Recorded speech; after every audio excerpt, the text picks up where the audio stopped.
Hi, my name is Germani Hernandez, and my persuasive speech today is going to be about why the Stand Your Ground law needs to either be repealed or amended because it is racially biased. So, we're going to start with an example. Imagine that you are just going about your day and you realize that you need a couple of things from the corner store. So, you, your children, and your girlfriend are all in the car, and you go inside with one of your younger children. You leave your girlfriend in the car with two of your other young children. You grab the couple of items that you need and you run back out the store, realizing that your girlfriend is now engaged in an argument with someone that you have never seen before. Remember, your children are also in the car. So you run over and, you try to see what's going on. Words are exchanged and you push the man. The man falls to the ground and you think this is over. So as you're walking back to your car or walking back to the, driver's side of the car, you don't notice, but the man actually pulls out a concealed weapon and shoots you. Shoots you in front of your child that went into the store with you, shoots you in front of your girlfriend, shoots you in front of your children that are sitting, waiting in the car. If you live in a state where the Stand Your Ground law is in effect, then this is a real possibility. The law states that stand your ground means that you can shoot someone, use deadly force. You can use deadly force with no duty to retreat, which means you do not have to remove yourself from the situation if you feel as if you are at risk of great bodily harm or death. Then you can just shoot and you without being in fear of being punished for any kind of crime. So the basics about this law are that again, it means that you don't have a real duty to retreat in some states, and Florida actually passed this law in 2005. It was the first state to pass the law, and then 22 states have went ahead and followed in suit. So some of those states include Louisiana, Michigan, Mississippi, South Dakota, Tennessee, Texas, and Utah, just to name a few. So there are variations of the self-defense law. So you have the stand your ground, which is no duty to retreat from the situation before resulting to deadly force, not limited to your property, but also your body. There's the castle doctrine, which means that there's no duty to retreat before using deadly force if someone is intruding on your home. So this is limited to real property such as your home, yard, or private office.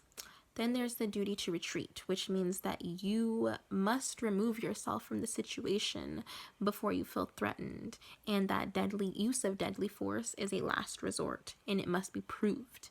You cannot use deadly force if you are inside your home under the duty to retreat, if you're safely inside your home.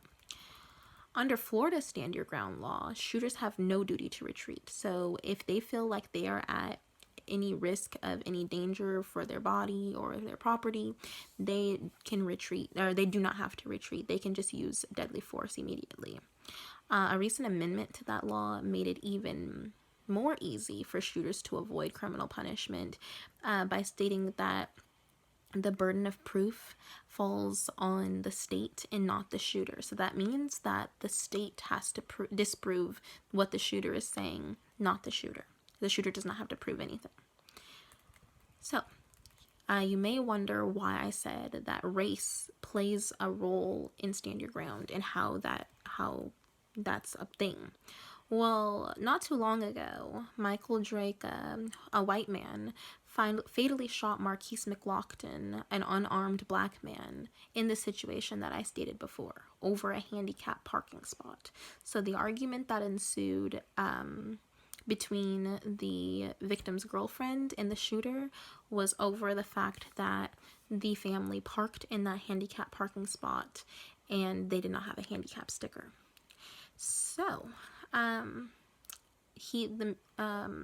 Michael, the shooter, was not found guilty of any crime, and no charges were filed. The sheriff's department said that, unfortunately, due to the Stand Your Ground law, that they could not convict him of any crime or, seek any charges. So, that means that he gets off. He shot this man in front of his family and over a parking spot. He shot him because he was pushed. So I don't know about you, but there's been plenty of occasions where my 6-year-old has gotten into, an argument, a disagreement with a classmate, and his classmate has pushed him. So they're 6, like I said. So if they were to grow up and this were to happen in a different state, and my son is considered a brown child with a white child. So now imagine these are 2 grown men. That grown man could shoot my son, and there's nothing I could do about it. So there is a Democratic candidate running in Florida who, by the name of Andrew Gillum, and he actually has called for a state of emergency in Florida and a repeal of the law, stating that people are afraid for their children and their loved ones' safety.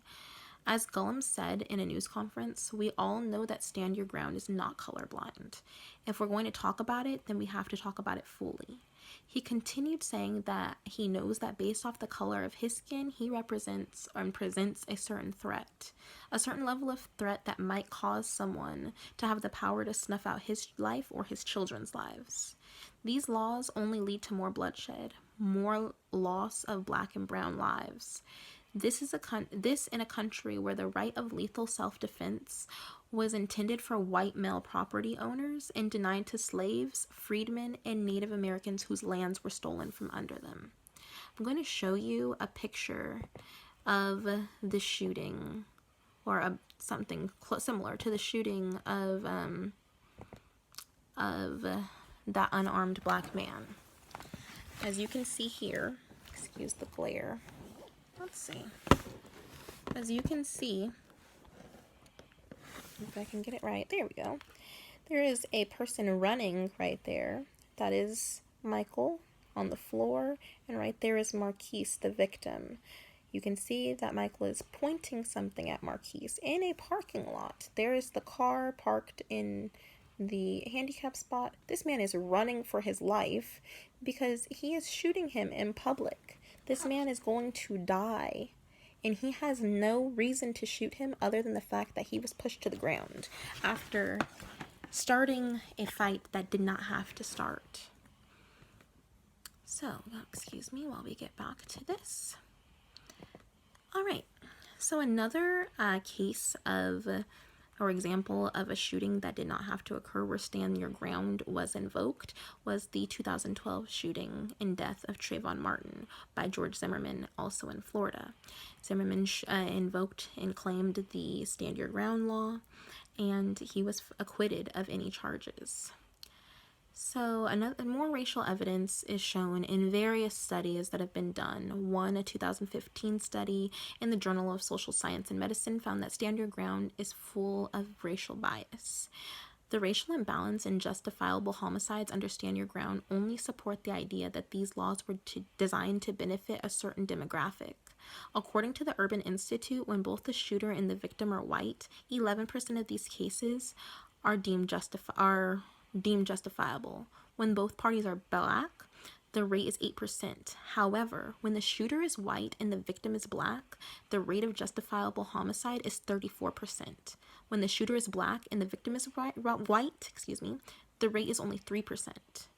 Further, those that believe that the Stand Your Ground law help fight crime should take into account that in the 10 years after Florida put the law into effect, murders increased 22%, which is a 75% hike in justifiable homicides.